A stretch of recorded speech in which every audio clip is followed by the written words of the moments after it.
Good evening, everybody. Uneducated Economist here. So, I got to give a couple of YouTubers a great big thank you. Both Mike Martins and George Gammon had recently had me on their shows, and both of them were just great conversations. We did a live show on, I think it was either Wednesday or Thursday night, I can't remember now, with Mike Martins, and that was just an excellent live broadcast that we did. And then George Gammon and I had a conversation about a week ago, and his crew edited that video together, and man, that turned out to be a really excellent conversation too. I mean, we sat there and just kind of, just had a casual conversation for, I don't know, probably better than an hour, and his editors were able to put that into like, I forget, it was about a half an hour or so, that video of really good stuff. So thank you very much, George Gammon, and your crew. Your crew is awesome. Really appreciate all the hard work that they've done for me just in getting my channel kind of updated. So thank you very much, George Gammon and his crew. And thank you very much, Mike Martins, for giving me that call and let me come onto your show Thursday night. That was an awesome piece that we did. Thought I'd talk a little bit more about the shadow banking system. Talk about how the funding gets into the shadow banking system. Because the shadow banking system operates a lot like the traditional banking system, and one of the viewers on the last video that I had put out, he made a comment that I thought was very relevant. He said that the shadow banking system is not like a criminal enterprise or something like that. A lot of people kind of confuse that shadow banking with shady banking, and that's not the same thing. Shadow banking means that it's just operating outside of the traditional banking system. Instead of having like the public backing with like the government and the Federal Reserve and stuff like that, it's all private money. It's all this private investors who are contributing into the shadow banking system to make that function. So it's not like it's a criminal organization or even a shady one. It's just operating in the shadows of the traditional banking system. Does that make sense?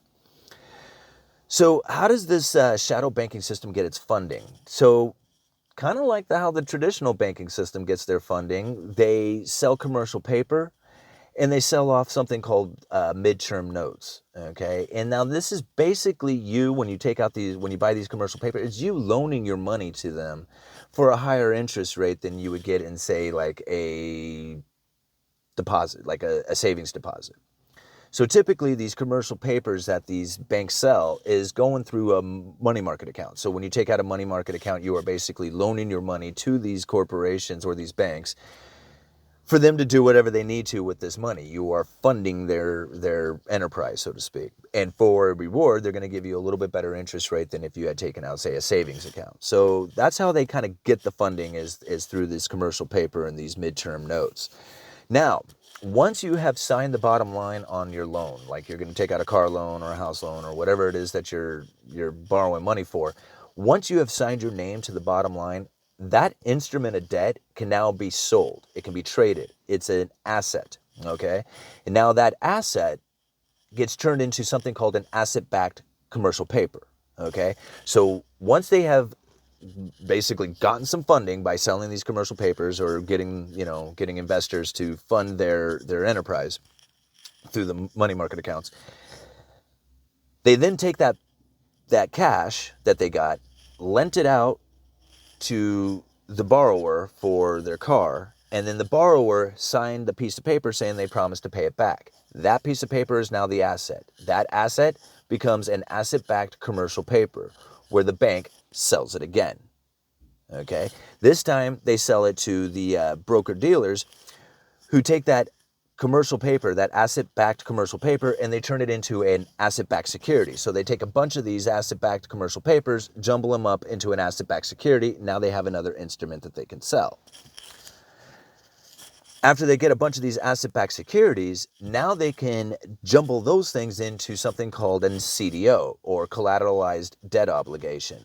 And now, unlike the asset-backed security where it's the asset itself that backs the security, like the car or the house or whatever, the CDO, the collateralized debt obligation, it's the payment is the actual collateral for that.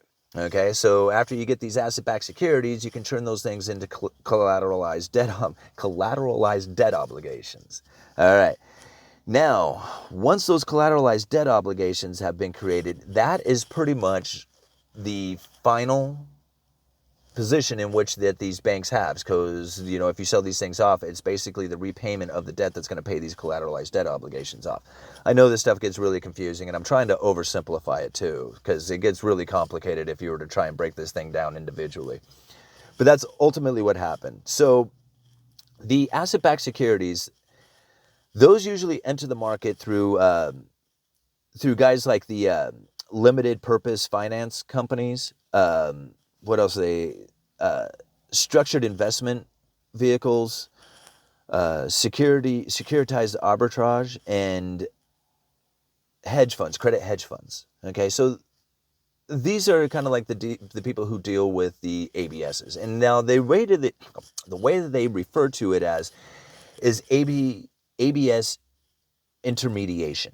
Okay, which to me, after I've read all this, basically just means a fancy way of buying and selling. Okay, intermediation. Ultimately, these banks are funded by cash investors.